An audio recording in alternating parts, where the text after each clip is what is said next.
자리에 일어나셔서 오늘 주님께서 주신 말씀 같이 읽도록 하겠습니다. 오늘 주님께서 우리에게 주시는 말씀은 시편 1편 1절부터 6절까지의 말씀입니다. 시편 1편 1절부터 6절까지의 말씀입니다.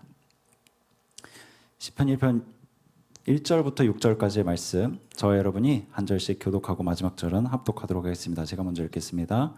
복 있는 사람은 악인들의 꾀를 따르지 아니하며 죄인들의 길에 서지 아니하며 오만한 자들의 자리에 앉지 아니하고 오직 여호와의 율법을 즐거워하여 그의 율법을 주야로 묵상하는도다.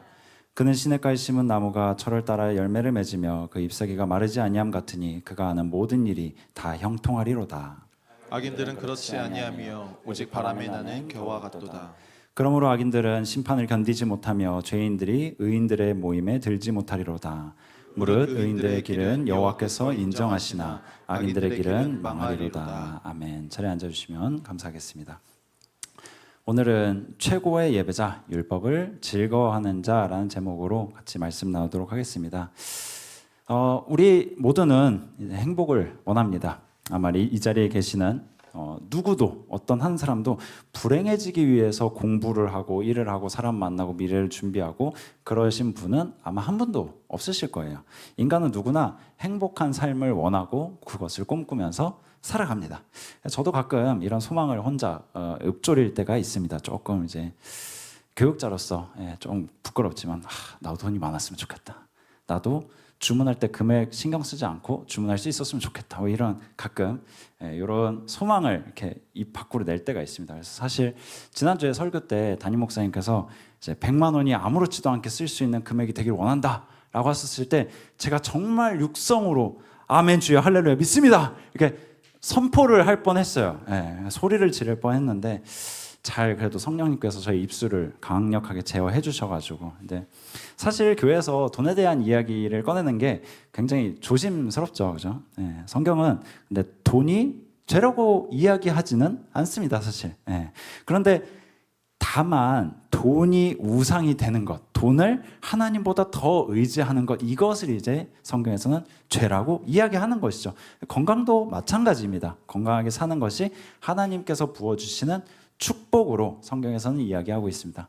오늘 본문 1절에서도 이렇게 이야기합니다. 복 있는 사람은, 이렇게 시작이 되죠.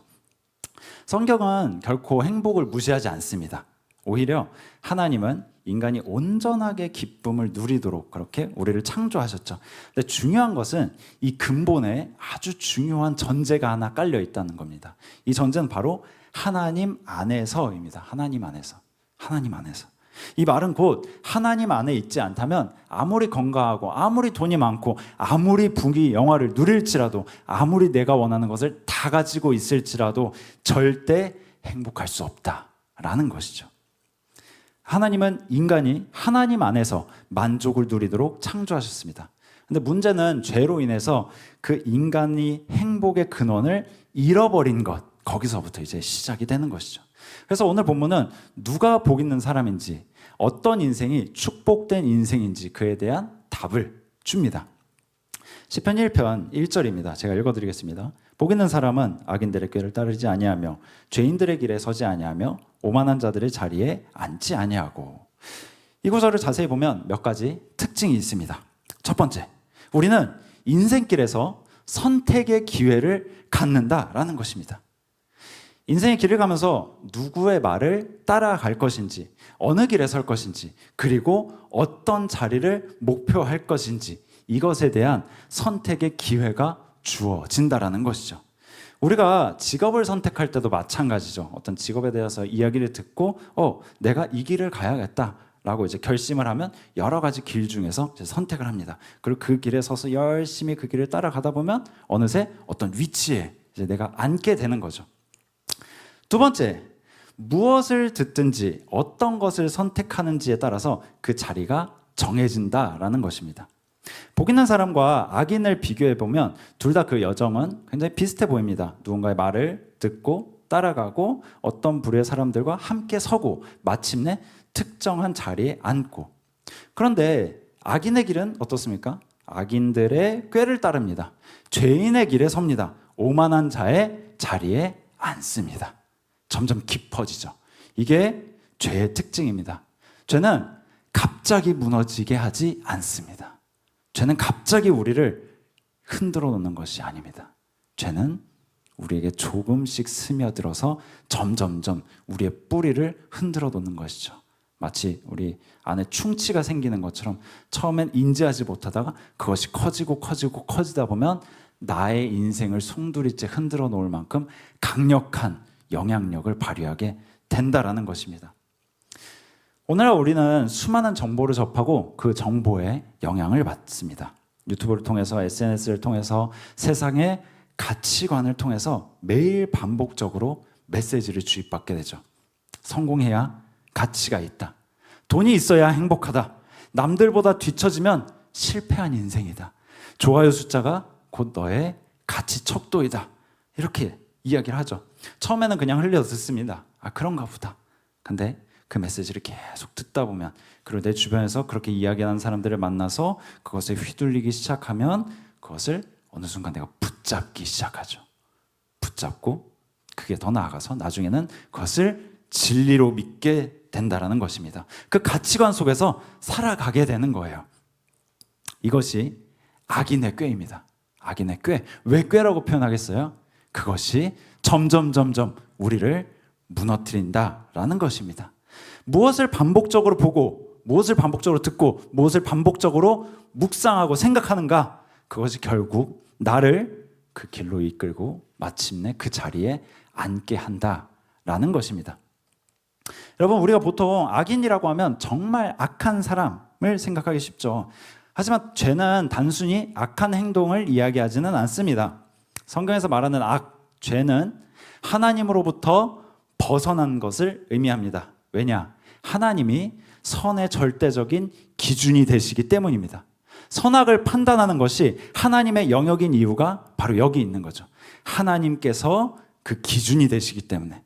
그래서 그 하나님의 기준에서 좌로나 우로나 치우치고 벗어난 것, 그게 바로 죄다라고 성경은 이야기하고 있습니다.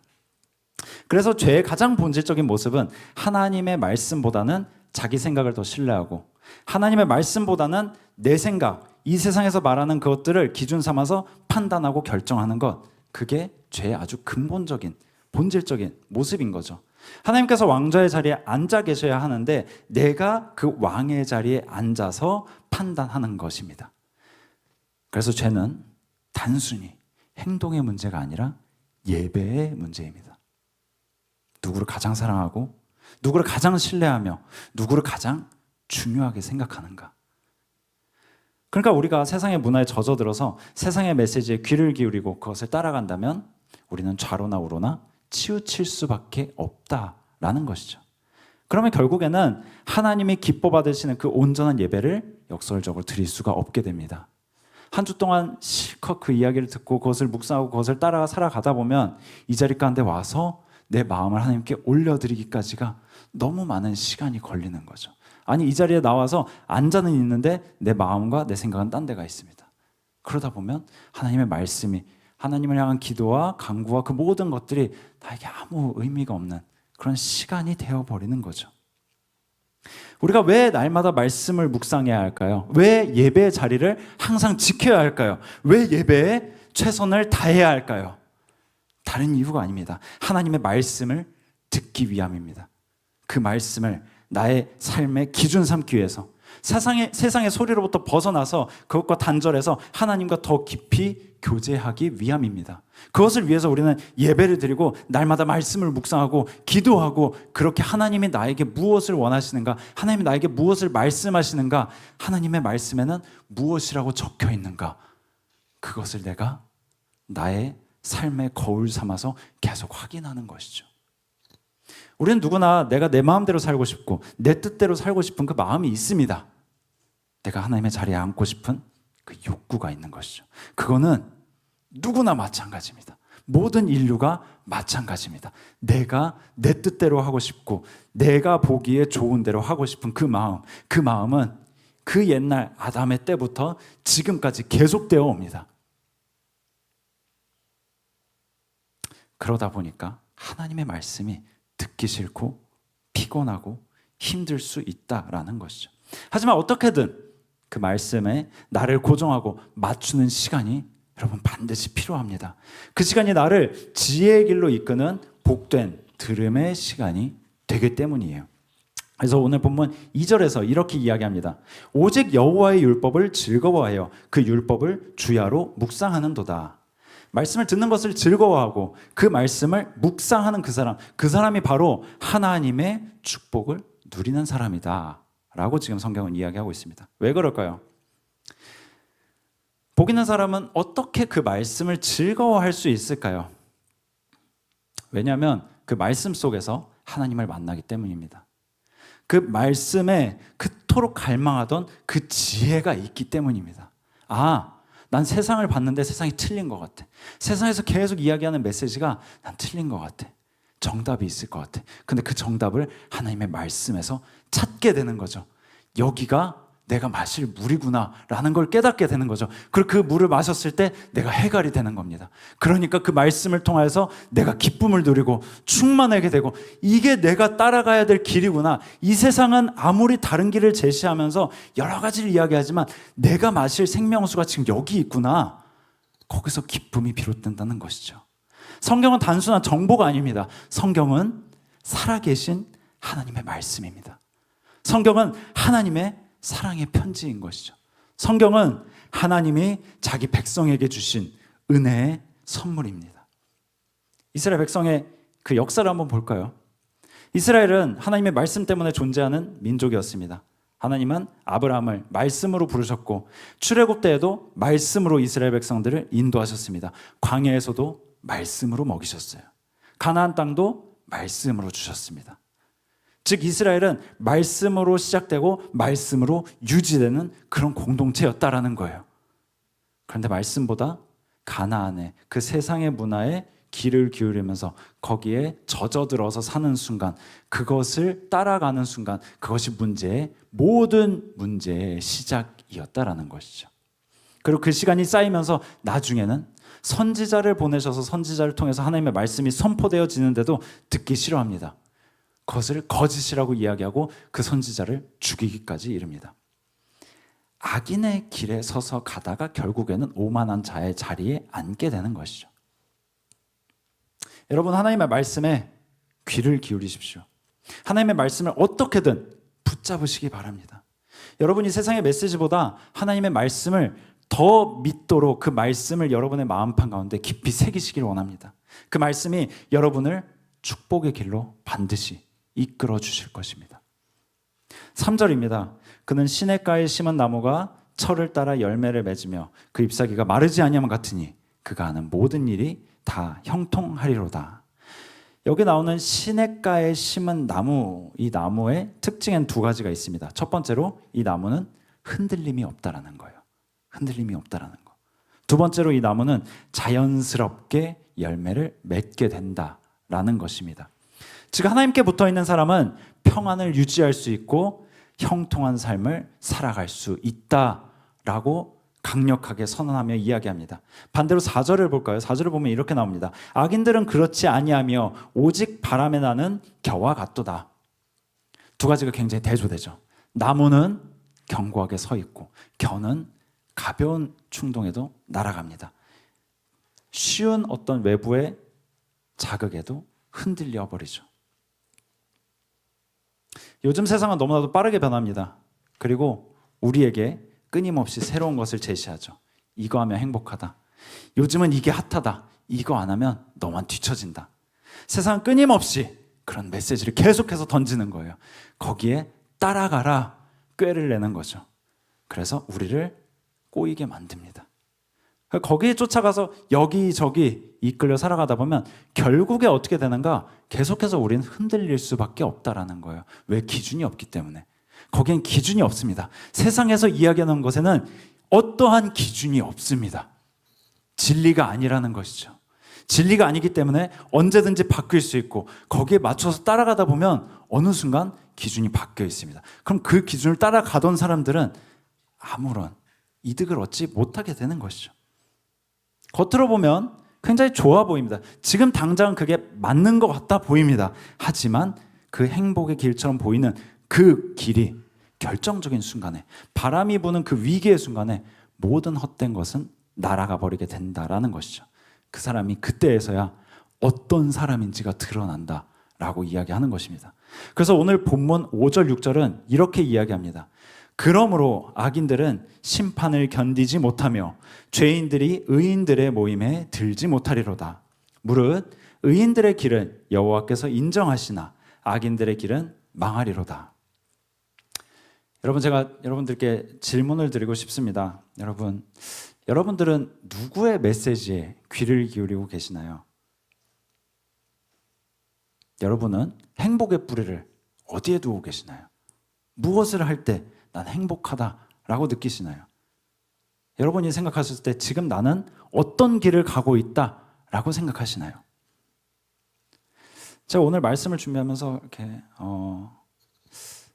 최대한 어떤 이게 정죄의 메시지가 되지 않기를 바라면서 조심스럽게 설교문을 작성을 했습니다. 근데 이 말씀을 꼭 드리고 싶더라고요. 이게 여러분들 정죄하기 위함이 아니라 오늘의 이 말씀은 또 예수님께서 비유로 계속 말씀하시는 그 말씀은 성경에서 이제 두 부류로 이야기하는 그 말씀은 단순히 믿지 않는 자들에게 선포하신 게 아니라는 겁니다. 하나님을 믿고 예수님을 쫓아 따라온 그들에게 말씀하셨다라는 것이죠. 그 가운데 두 부류가 있다라고 이야기합니다. 그럼 과연 나는 어느 부류에 속할까? 굉장히 우리가 조심스럽게 나 자신을 살펴보아야 합니다. 이 말씀이라는 거울에 나를 비춰보아야 합니다. 그러니까 이 말씀은 아무것도 하지 말고 예배만 드려라, 금욕주의적으로 살아가라, 이런 말씀이 아닙니다. 중요한 것은 우리가 하나님 안에서 답을 찾아야 한다라는 것이죠. 하나님 안에서 진리이신, 흔들리지 않는 그 기준이 되는, 영원히 변하지 않는 그 기준에 따라, 그 기준에 맞춰서 내가 살아갈 때 때로는 세상이 이걸 요구하고 저걸 요구하고 이렇게 흔들릴지라도 나는 굳건하게 간다라는 것입니다. 그러다 보면 세상이 아무리 흔들어도 흔들리지 않는 나무로서 서 있게 된다는 것이에요. 그러다 보면 세상이 보고 이 자는 다르구나 라는 걸 느끼게 되는 것이죠. 이 길은 뭔가 다르구나, 이 길은 흔들리지 않는구나 라는 것이죠. 거기서 예수 그리스도의 제자들의 힘이 나오는 것입니다. 세상이 흔들 수 없는 그 기준이 우리를 만들어가고, 그 기준이 우리를 붙잡아주고, 그 기준이 결국에 우리의 자리를 결정한다라는 것입니다. 하나님과 함께하는 것을 기뻐하고 하나님의 자녀답게 선택하며 어느 곳에서나 어느 때서나 하나님의 뜻을 구하는, 그렇게 그분의 말씀을 붙잡고 말씀에 따라 한 걸음씩 순종의 걸음을 걸어 나아가는 그런 여러분의 삶이 되시기를 축복합니다. 그것이 최고의 예배를 드리는 예배자의 삶인 것입니다. 아까 말씀드린 것처럼 성경은 인간을 두 부류로 구분합니다. 의인과 악인, 알곡과 가라지, 양과 염소, 반석 위에 집을 지은 사람, 모래 위에 집을 지은 사람. 성경 계속해서 두 부류로 구분을 해요. 그럼 그 기준이 무엇인가? 하나님 말씀이라는 것이죠. 그 말씀에 따라서 하나님과 동행할 때 맺어지는 열매라는 것입니다. 그리고 그 열매는 우리가 노력해서 애써서 나오는 게 아니라 너희가 말씀을 기준 삼아 그 안에 머물 때에 자연스럽게 맺을 수 있다라고 성경은 이야기하고 있습니다. 그리고 그 기준에 따라 갈라지게 되는 것은 바로 마지막 때입니다.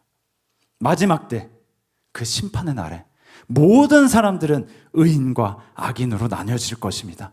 양과 염소로 나뉘어질 것입니다. 여러분, 그날이 기다려지시나요? 아니면 두려우신가요? 물론 기다려지시겠죠. 당연히 기다려지시리라 저는 믿어 의심치 않습니다. 근데 사실 저는 개인적으로 생각하면서 그런 마음이 들더라고요. 두렵고 떨리는 마음이 들었습니다.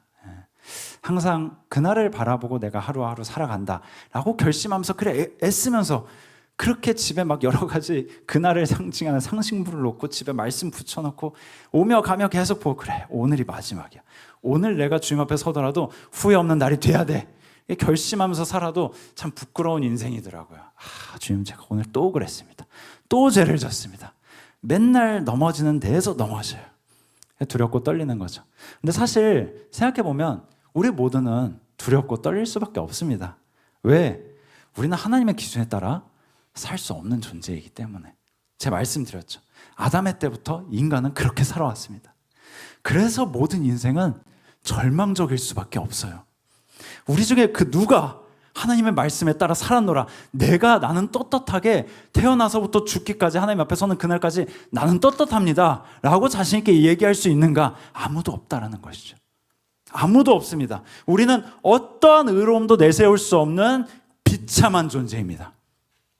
죄악투성이에 아무 쓸모없고 추악한 죄인이라는 것이죠. 여러분, 제가 이 표현이 과연 우리에게 너무 과한 것일까? 라고 생각했는데 성경에 비춰봤을 때 우리는 전혀 그렇지 않습니다. 이 표현이 오히려 모자라지 않을까 그런 생각이 들어요. 죄악투성이고 어디에도 쓸모가 없고 추악한 죄인일 뿐입니다. 계속해서 죄를 만들어냅니다. 그런데 그런 우리를 위해서 예수 그리스도께서 이 땅에 오셨다라는 것이죠.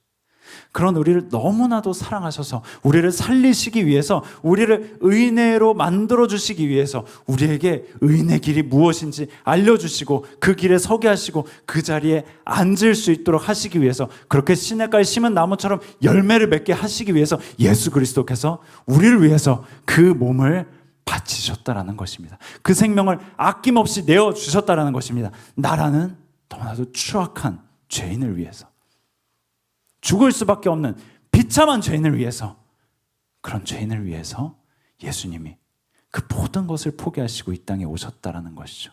그런 나를 위해서 하나도 아낌없이 그 생명을 다 내어주셨다라는 것입니다. 그렇게 우리를 위해서 새로운 길을 만들어 주신 거예요. 거기에 더해서 성령님이 우리와 항상 함께 하셔서 이제는 우리가 의인의 길로 갈 수 있게 된 것입니다. 그렇게 한 걸음 한 걸음 나아갈 수 있게 되었다라는 것이죠. 여러분, 이 세상에 이것보다 더 큰 은혜가 있을까요? 제가 지난 수요 성령 집회 때 이제 초대교회에 대해서 말씀을 전하면서 이렇게 묵상을 했습니다.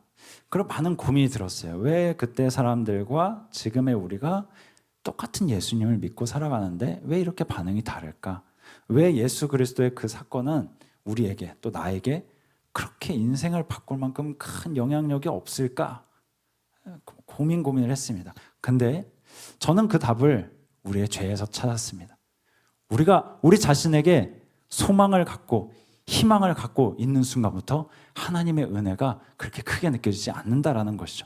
우리가 하나님 없이도 충분히 살 수 있다는 그 교만함, 나는 예수 그리스도의 그 죄사함이 없어도 충분히 깨끗해 라는 그 오만함, 그 죄로부터 우리가 돌이켜야 됩니다. 그때야 그 죄가 죄로 보이고 하나님의 은혜가 그 크기만큼 깊어 보이는 것이죠. 그 죄로부터 돌이키지 아니하면 그 죄가 우리로 하여금 은혜되지 못하게 할 것입니다. 내가 붙잡을 것이 하나도 없는 죄인이라는 사실을 뼈저리게 깨달을 때에만 비로소 하나님의 그 은혜의 깊이가 깊어진다라는 것이죠. 그걸 깊이 깨달을 수 있게 된다는 것이죠. 그리고 그때야 우리가 비로소 최고의 예배를 드릴 수 있을 것입니다.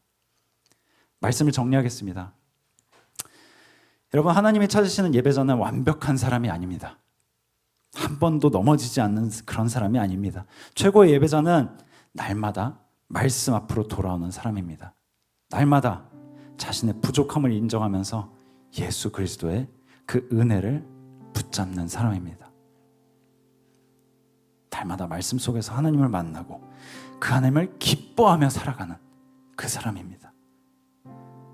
오늘 본문 시편 1편에서 이야기하는 것은 열심히 살아라, 너네가 열심히 살아서 의인처럼 살아내라, 그것이 아닙니다.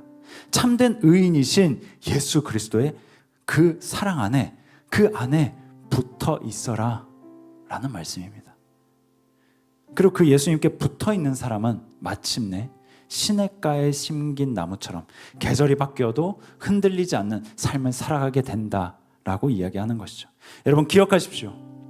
행복은 환경이 아니라 뿌리에서 결정됩니다. 행복은 우리의 상황과 환경이 아니라 우리가 무엇에 뿌리를 두고 있는가, 거기에서 결정이 된다라는 거예요. 우리는 그 뿌리를 하나님의 말씀에 두는 사람들입니다. 그러기에 오늘도 우리는 최고의 예배를 드리면서 나아가고자 하는 것입니다. 예배를 통해서 하나님의 말씀에 귀를 기울이고, 예배를 통해서 그 말씀 속에서 확신을 얻고, 예배를 통해서 그 말씀에 따라 믿음으로 선택하며 나아가는 저와 여러분이 그런 우리의 한 주가 되시기를 주님의 이름으로 축원합니다.